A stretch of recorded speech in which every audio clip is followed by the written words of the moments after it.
Consciousness returned to Thomas Kellner like a tide washing over broken glass, sharp, fragmented, and accompanied by pain that seemed to echo in places he didn't remember having. The first thing he noticed was the antiseptic smell, clean and sterile in a way that reminded him of hospitals but felt somehow wrong. The second thing was the weight around his wrists. "Easy there," a voice said, soft and melodic with an accent he couldn't place. "You've been unconscious for 18 hours. Your body needs time to adjust." Thomas tried to focus on the speaker, but his vision swam like he was looking through water. Gradually, the blur resolved into a woman leaning over him, checking readings on some kind of medical scanner. She appeared human at first glance, dark hair pulled back in a practical style, intelligent eyes, skilled hands moving with clinical precision. But something about her seemed slightly off, like a photograph that was almost but not quite in focus. "Where am I?" His voice came out as a croak, throat dry as lunar dust. "Border Station Epsilon 7, Medical Bay." She set down her scanner and reached for a water bulb, guiding the straw to his lips. "Drink slowly. Your digestive system has been through some trauma." The water tasted like nothing, which was probably better than tasting like something awful. As Thomas drank, he became more aware of his surroundings. The medical bay was small and efficient, with 2 beds separated by a movable partition. Medical equipment hummed quietly along the walls, their displays showing readouts he didn't recognize. "I'm Nyara," the woman said, settling into a chair beside his bed. "I've been monitoring your recovery." "Thomas Kellner. At least I think that's still my name." He tried to sit up and immediately regretted it as pain shot through his skull. "What happened to me?" "You were found drifting in a damaged courier pod 3 days ago. Severe trauma to your head and chest, plus some unusual neural activity we're still trying to understand." Nyara's expression was professionally neutral, but Thomas caught something else in her eyes, concern, maybe, or curiosity. "Do you remember anything about how you got here?" Thomas searched his memory and found mostly empty spaces where important information should be. "I'm a data courier. Was running a standard route between. The details slipped away like smoke. I can't remember the specifics." Memory loss isn't uncommon with head trauma. It often returns gradually.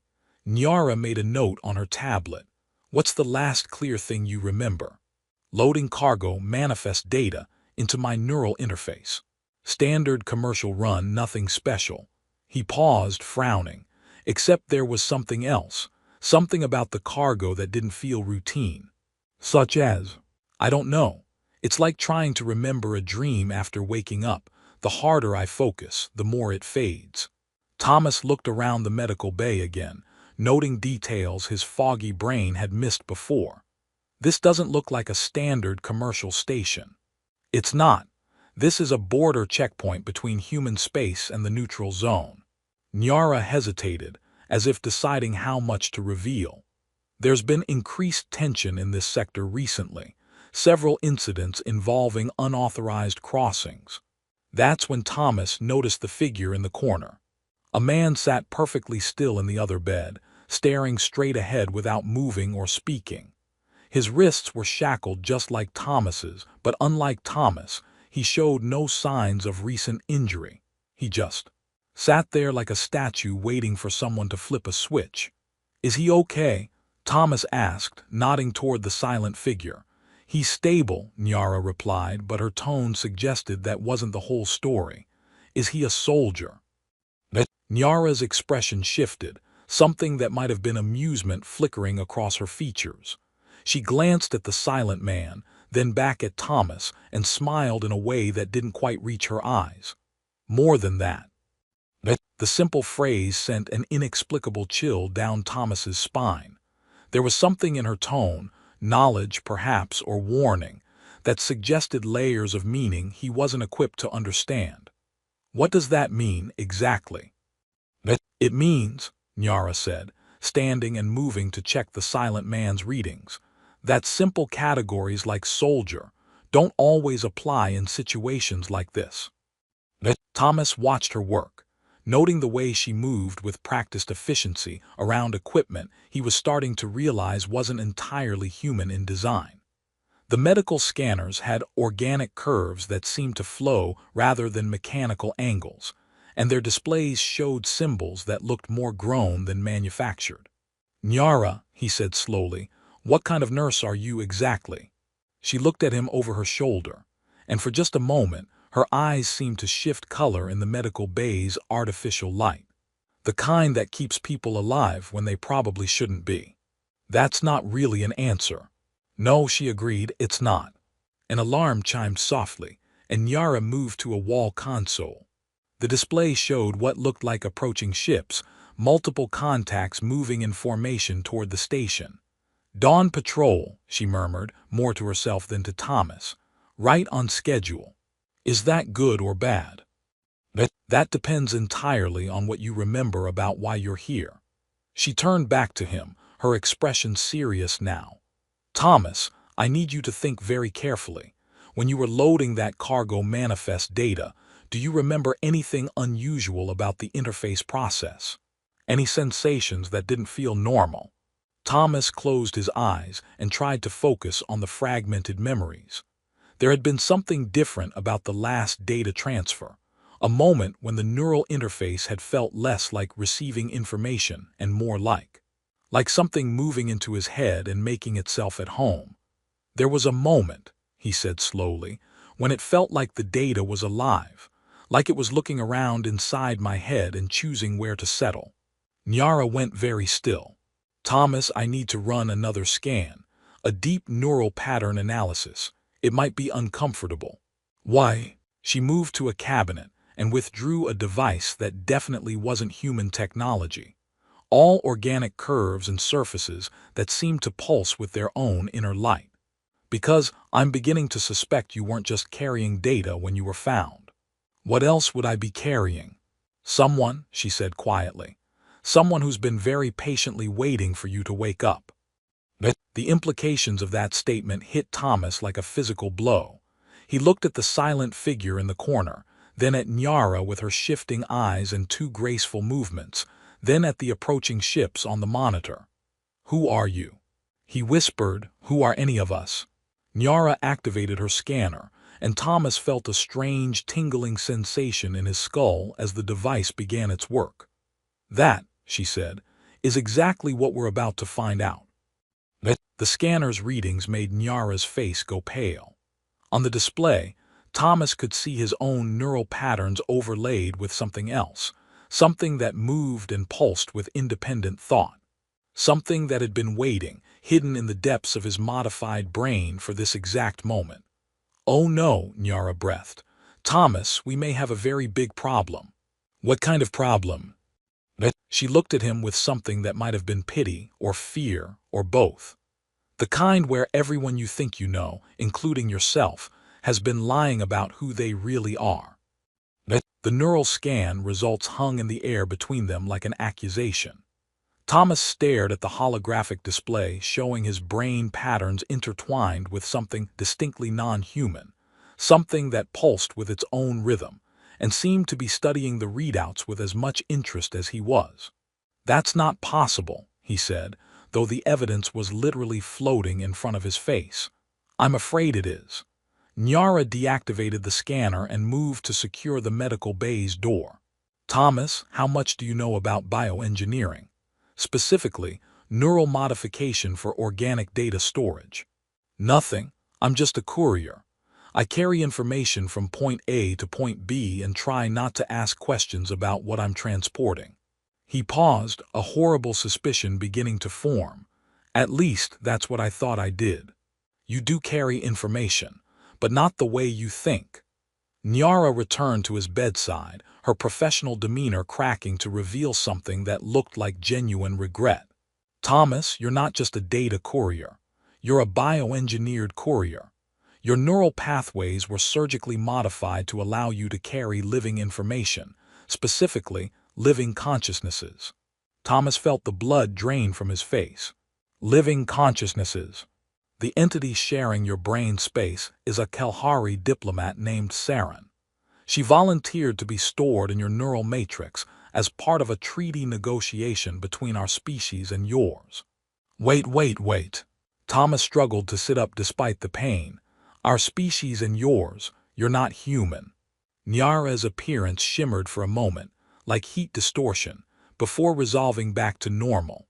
Except now Thomas could see the subtle differences he'd missed before. The slightly too sharp angles of her cheekbones, the way her ears came to delicate points, the eyes that definitely shifted from brown to violet depending on the light. "I'm Kelhari," she said simply. "And before you ask, no, I'm not here by coincidence. I'm an operative assigned to either extract Saren safely or eliminate you before you can be weaponized by human military forces." Weaponized? Thomas's voice cracked. How exactly does one weaponize a living consciousness? Saren isn't just any diplomat. She's the key to a treaty that could end the current ceasefire between our species, either by making it permanent or by triggering a purge protocol that would systematically eliminate every Kelhari in the galaxy. Thomas looked at the silent figure in the corner, and him, Commander Thale of the Kelhari Deep Guard. He's maintaining a psychic link with Saren, keeping her stable while she's stored in your neural matrix. Nyara followed his gaze. He's been in deep meditation since you arrived, essentially serving as a living anchor to prevent Saren's consciousness from dissolving into your neural patterns. So I've got an alien diplomat living in my head, watched over by an alien soldier pretending to be human, while an alien intelligence operative disguised as a nurse decides whether to save me or kill me. Thomas laughed, but there was no humor in it. Is there anyone around here who's actually what they appear to be? You are, Nyara said quietly. Mostly. The base personality, the memories of your childhood, your preferences and quirks, those are genuine. The modification just gave you the ability to carry living information, without losing your own identity. Mostly genuine, that's reassuring. Thomas closed his eyes and tried to process everything. So what happens now? Do you extract this Saren person and send me on my way? Do you kill me to protect your species? What's the plan here? I don't know. The admission seemed to cost Nyara something. My orders were clear, retrieve or eliminate. But the situation has become complicated. Complicated how? Nyara was quiet for a long moment, studying her hands. I wasn't supposed to spend 3 days keeping you alive. I wasn't supposed to talk to you, or learn that you volunteer at animal shelters, or discover that you have a terrible habit of making jokes when you're scared. I make jokes when I'm scared. You've made 6 since you woke up. Thomas considered this. Okay, that's fair, but what does my sense of humor have to do with galactic politics? It makes you real, not just a weapon or a tool, but a person. She looked up at him, and he could see the conflict in her shifting eyes. My people didn't tell me you'd be a person. The monitoring equipment started chiming more urgently.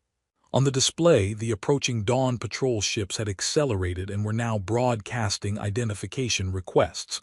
How long do we have? Thomas asked. 20 minutes, maybe less. Nyara moved to Commander Thale and began checking his readings. The human military wants you back. They consider you a strategic asset that was stolen by Kelhari forces. Was I stolen? You volunteered for the program, but the final mission parameters were classified above your clearance level. You knew you'd be carrying something important, but not what or why. She paused. The memory suppression was your idea, actually.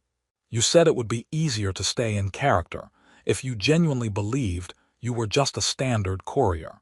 Past me sounds like he was either very smart or very stupid. Both, probably. Despite everything, Nyara smiled. According to your psychological profile, you have a tendency to make important decisions based on gut instinct rather than careful analysis. And my gut instinct was to let an alien consciousness move into my brain. Your gut instinct was that maybe 2 species could learn to trust each other if someone was brave enough to try building a bridge. Thomas felt something stirring in the depths of his mind, not quite a voice, but a presence that seemed to approve of the conversation. She's listening, isn't she, Saren? She's always listening. The question is whether she'll choose to speak. Nyara returned to the monitoring station as more alarms began sounding. The Dawn Patrol is requesting docking permission. We have maybe 10 minutes before they board the station. What are our options? 3 choices. I can attempt to extract Saren using Kelhari biotechnology. It would save her but might kill you or leave you permanently brain damaged. I can eliminate you both, which would prevent the humans from weaponizing the treaty and protect my species. Or we find a third option that no one's thought of yet. Nyara began gathering equipment into a medical bag. Thomas, I need to ask you something, and I need you to answer honestly. If you could go back and undo the neural modification, forget about Saren and the treaty and all of this, would you do it? Thomas thought about it, surprised by how quickly the answer came. No. Why not? Because if I'm understanding this correctly, there's a living person sharing my headspace who volunteered to risk everything for peace between our species. And if there's a chance, even a small one, that this insane plan might actually work, then I'd rather see it through than run away. Something that felt like warmth bloomed in the back of his mind, and for just a moment, Thomas could have sworn he heard a voice whisper, "Thank you." "Saren," he said aloud. The presence in his mind grew stronger, and suddenly Thomas could feel another personality overlaying his own, alien but not hostile, ancient but not tired, curious and hopeful and desperately afraid all at once. "She's there," he told Nyara. "She's scared, but she's there." Commander Thale's eyes snapped open for the first time since Thomas had awakened. When he spoke, his voice carried harmonics that human vocal cords couldn't produce. "The link is destabilizing," he said. "The approaching human forces are causing interference with the neural matrix. If they take Thomas aboard their ships, Saren will either be extracted forcibly or the stress will kill them both." "How long do we have?" Nyara asked. "Minutes." Thomas felt Saren's presence growing more agitated in his mind, like a bird beating against a cage. "She doesn't want to be extracted. She wants to complete the mission." The mission, she was ancient by human standards, old enough to remember when first contact between their species had seemed like a miracle rather than a prelude to war. She'd volunteered for this mission not because she was brave, but because she was tired of watching promising diplomatic relationships collapse into violence and mistrust. "She's been doing this for a long time," Thomas said, understanding flooding through him. "Saren, she's negotiated treaties before, hasn't she?" "She's our most experienced diplomat," Thale confirmed. "She's prevented 6 major conflicts and established peaceful relations with 12 different species. But this mission," he shook his head, "this one could be her last either way." "Either way?" "If the integration succeeds, Saren as an individual consciousness will cease to exist. She'll become part of something new, something that carries her memories and personality but isn't exactly her." Nyara was working frantically with her medical equipment, preparing something that looked like a neural interface crossed with a fusion reactor. "If it fails, both of you die and the treaty dies with you." Heavy footsteps echoed in the corridor outside the medical bay, accompanied by the mechanical whine of scanning equipment.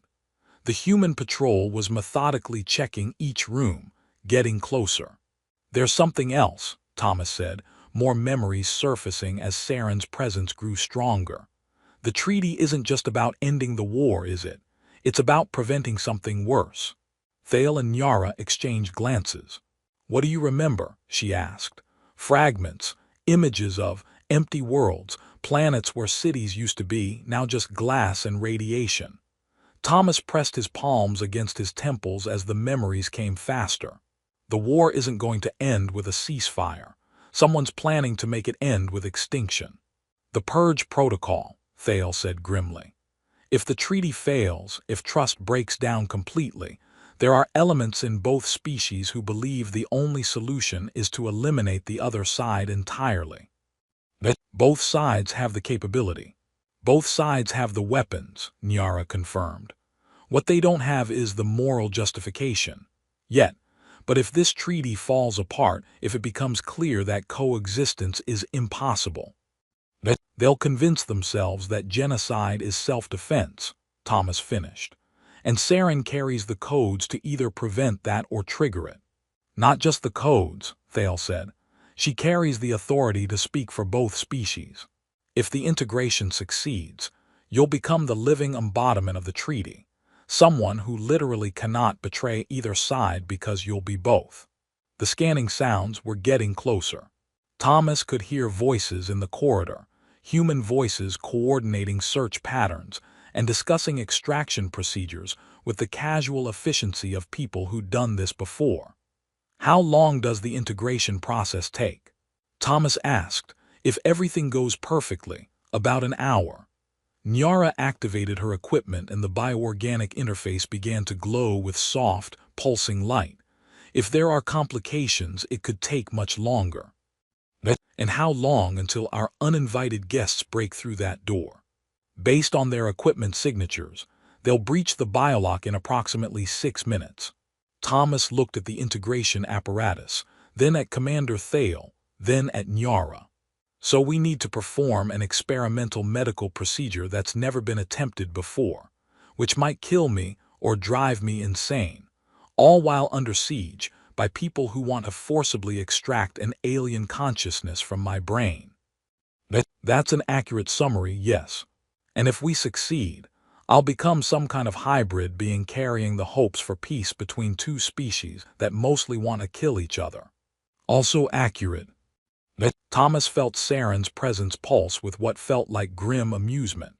Even facing potential annihilation, she found the situation darkly funny. He was beginning to like her.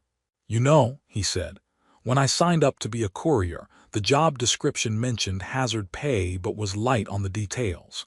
Are you having second thoughts? Nyara asked, making final adjustments to the integration apparatus. Thomas considered the question seriously. Through Saren's memories, he could see what the galaxy looked like from her perspective. Countless worlds, billions of lives, all hanging in the balance of decisions made by people who had never left their home systems. He could feel her exhaustion, her hope, her desperate belief that peace was possible if someone was just willing to pay the price for it. No, he said, but I have a question. If this works, if I become this hybrid consciousness carrying the treaty, what happens to my life? My job, my apartment, my sister who calls every week to make sure I'm eating vegetables. Your sister will think you died in a courier accident, Nyara said gently. That identity will have to disappear, but the person you become, they'll have a different life, a more important one. More important to who?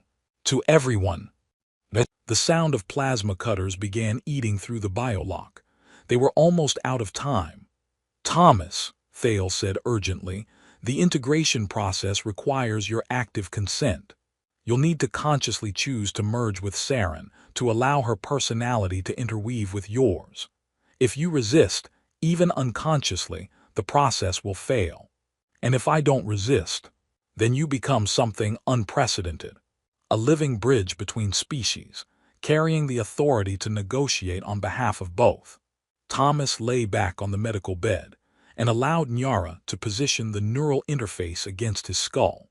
Through his connection with Saren, he could feel her ancient sadness, her hope, her readiness to sacrifice her individual identity for the chance at lasting peace. Saren, he said aloud, are you ready for this? The presence in his mind pulsed with warmth and determination. For just a moment, he heard her voice clearly. I've been ready for centuries.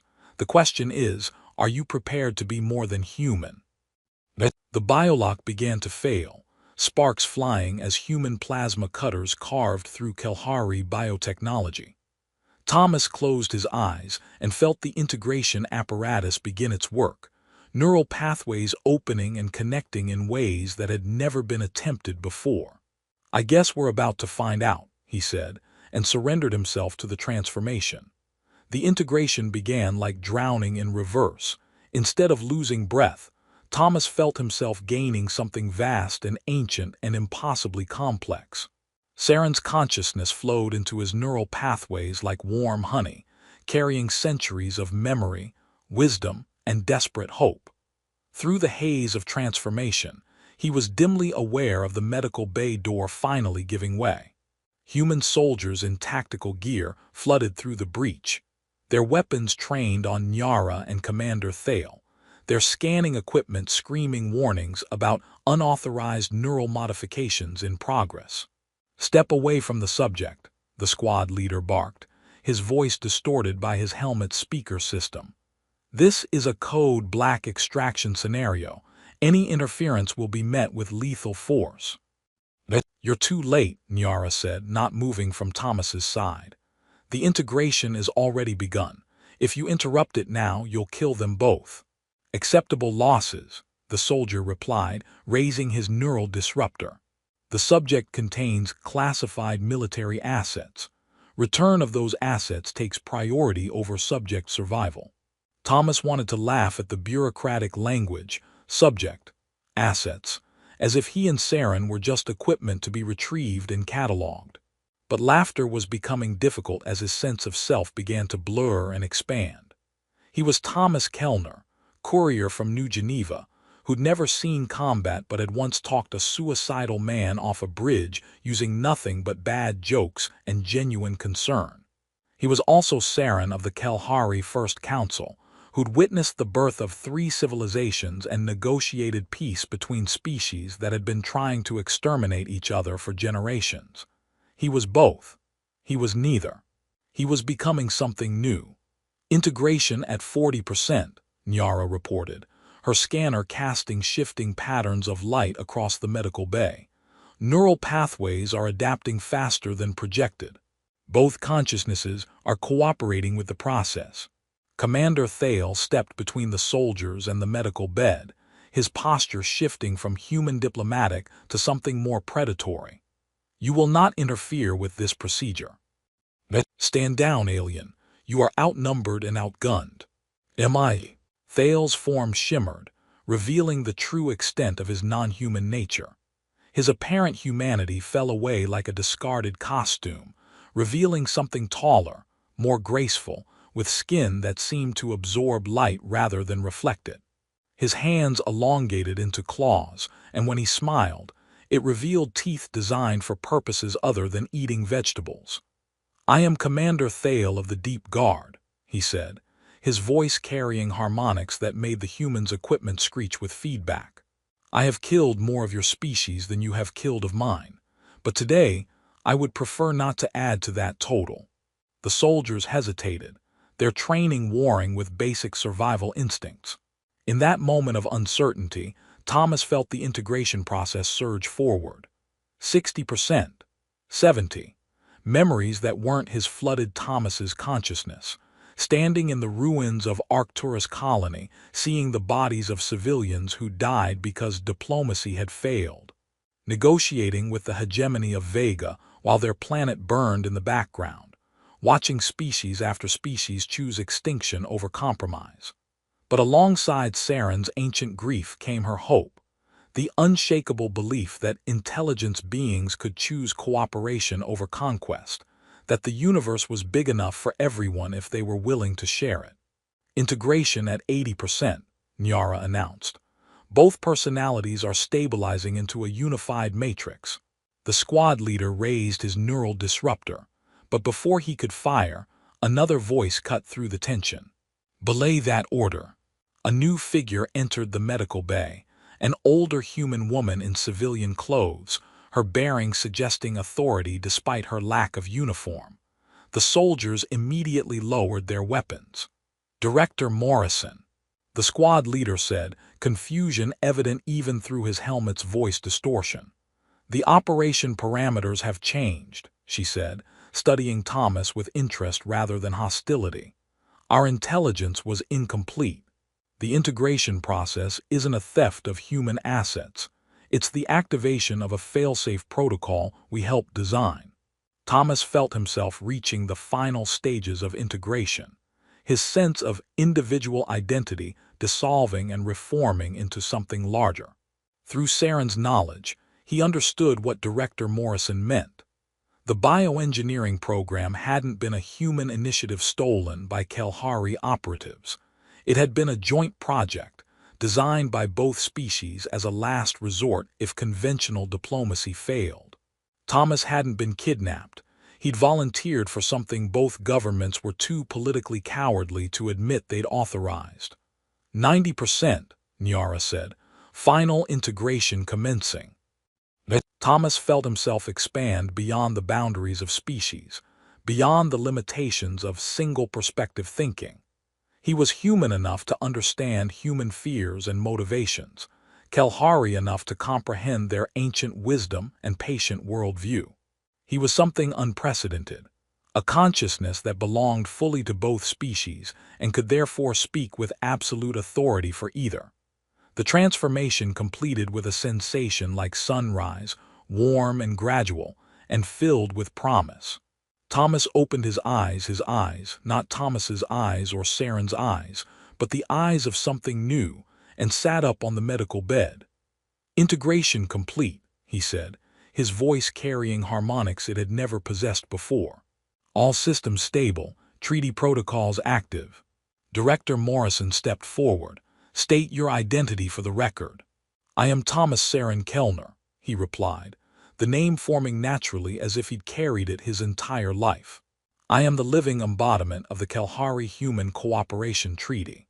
I carry the authority to speak for both species in matters of mutual concern. And your first official act as treaty bearer. Thomas Saren looked around the medical bay, taking in the tense faces of soldiers who'd been prepared to kill him moments before, the Kalhari operatives who'd risked everything to make this moment possible, the human director who'd apparently been playing a deeper game than anyone had realized. My first official act, he said, is to formally end the state of ceasefire between our species and declare permanent peace. The Purge Protocol is hereby deactivated on both sides. Any attempt to reinitiate hostilities will be considered an act of treason against both species. On whose authority? The squad leader demanded. On the authority of someone who is literally both species, Thomas Saren replied. Someone who cannot betray either side, because betraying one would mean betraying himself. Commander Thale resumed his human appearance and moved to stand beside the medical bed. The deep guard recognizes the treaty bearer's authority. The ceasefire is ended. The peace begins now. Director Morrison activated a communication device. This is Morrison to Fleet Command. Operation Bridge Builder is complete and successful. Stand down all Purge Protocol assets and prepare for formal peace negotiations. Thomas Saren felt the weight of centuries of conflict lifting from the galaxy's shoulders. Through Saren's memories, he could see the path forward, not easy, not without challenges, but possible in a way it had never been before. You know, he said to Nyara, who was monitoring his vital signs with obvious relief, I think I'm going to like being more than human. The integration appears to have preserved your terrible sense of humor, she observed. Some things are too fundamental to change. He looked at the assembled humans and Kalhari, former enemies now bound by the treaty he carried in his very existence. Though I should probably warn you all, my diplomatic style tends to involve a lot of bad jokes and inappropriate timing. As long as it works, Director Morrison said. Oh, it'll work, Thomas Saren assured her, feeling the absolute certainty that came from being able to understand both sides of every argument. After all, it's hard to argue with someone who literally sees your point of view. He stood, steady on his feet despite the fundamental changes to his neurology, and walked to the viewport. Outside, he could see both human and Kalhari ships maintaining peaceful formation, their weapons powered down for the first time in decades. What happens now? Nyara asked. Now we get to work, Thomas Saren said. Two species have a lot of catching up to do, and apparently I'm the translator. It's going to be interesting. He turned back to face the room full of people who represented the first steps toward a larger galactic community. Some looked skeptical, some hopeful, some simply relieved that the shooting had stopped. But first, he added, Does anyone know where I can get a decent cup of coffee? Because becoming a hybrid consciousness works up quite an appetite, and apparently both halves of me agree that the coffee on this